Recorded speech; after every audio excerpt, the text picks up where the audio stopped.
Hello, how are you? Today we are going to look into the Canadian dividend paying stocks. So I will cover the top 5 Canadian dividend paying stocks.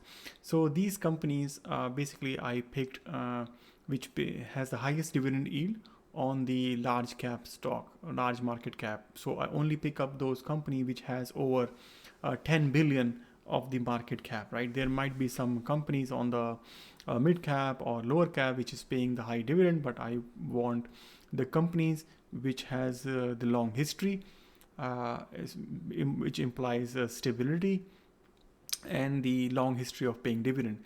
The main thing is I want to see here is, especially in these two cases, how the company pays dividend in the last two recessions, when it was a dot-com bubble in 2000, or the recessions of Great Recession, which is called in December 2007 to 2009, right? So I'll try to pull these companies' data and dividends and see how this company, either they drop the dividend, either they stop the dividend, grow dividend, and what on.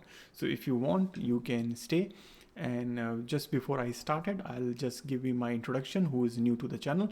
So myself, I am Pramod Kumar. I am a CFA charter holder and FRM certified. This is my website as well. And basically on my channel, I provide fundamental analysis of the stocks, and just put my own opinion. And this is you can find on this is more for the education purposes. You can find many stock analysis done by me, like Nike, Apple, Baba, and so on. You can search my channel, and also you can there are some educational video as well. For example, what is CAPM and all, right? So if you are interested in that, please do and go and watch. Okay, if you like it, my video, please do like and subscribe. And without any further delay, let's get started. So basically I need to pull the spreadsheet because I have that data there. Okay, here, let's get started. Okay, so the very first one is the Enbridge. Okay, so the Enbridge is basically, okay, so the very first one which is giving the highest dividend yield during on my criteria, which is the largest market cap over 10 billion, and the Canadian company is Enbridge. It's giving 7.72% of the dividend yield, which is way higher. And I got the history from 1995 to 2020, which is like 25 years of dividend history.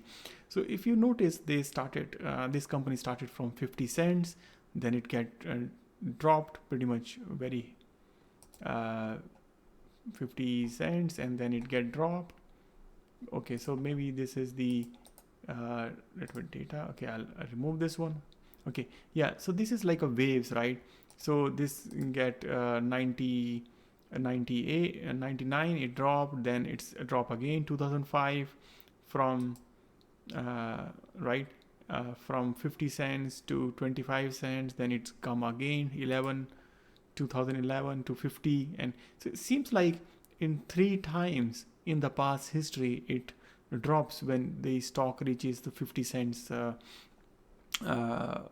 and then it start again the rally. But from 2012, 8 years onward, it's keep its momentum and going up and up, which is a good sign, right? And another good thing about this is, even in 2000 here it's dropped the dividend, but it still pays the dividend. And same thing on the 2007 and 9, it drops on the recession, but it still pays the dividend. But this year seems like it's didn't follow the old recession history, and it's keep paying and going forward. Actually, it's increasing the dividend. So from that perspective, I think this looks good. Okay, so let's get the next one. The next one is Canadian National Resources. So this is also pretty big old history, 20 year of history. I got it from 2001 to until now. which is the last dividend is March the 1st, 2020. And here also you see the company didn't stop and just pay the dividend.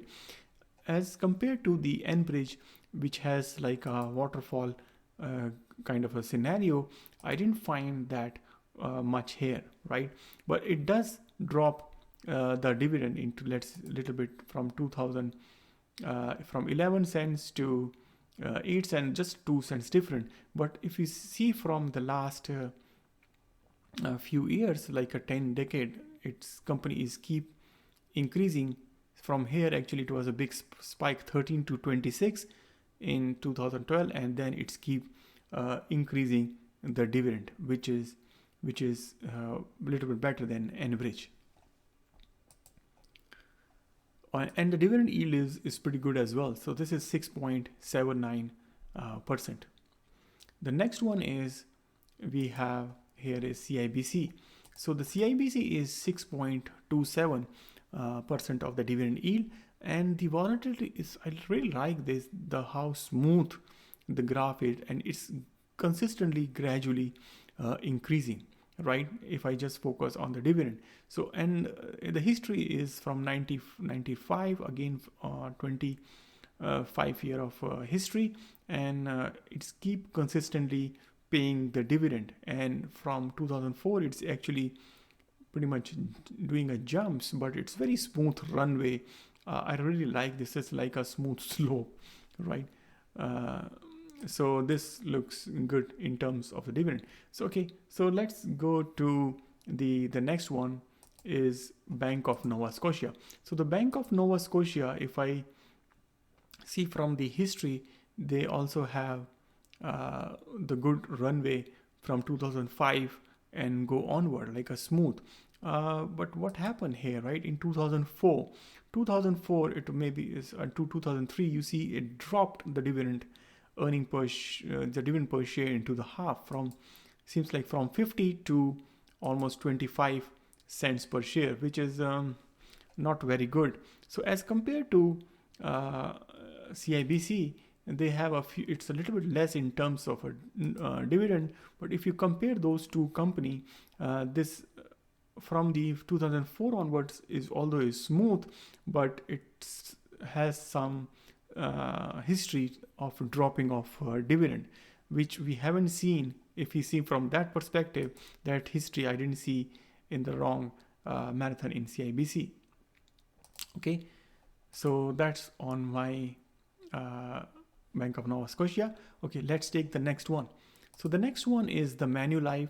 This is, if you can see, they have all kind of a graph. I don't know how to call this graph. The dividend is 5.82%, and up to from 2009 the dividend was quite flat, and actually it dropped from 28 to 13 cents right per share.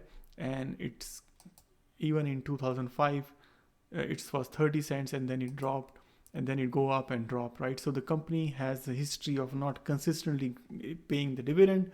It was from 2000 to 2005, and then I think looks the period of the insurance sector from 2005 to 2014 doesn't look very good, right? Because the company has this wiggly, and but from last 5 years it's doing pretty okay in terms of the dividend, but that has a small history.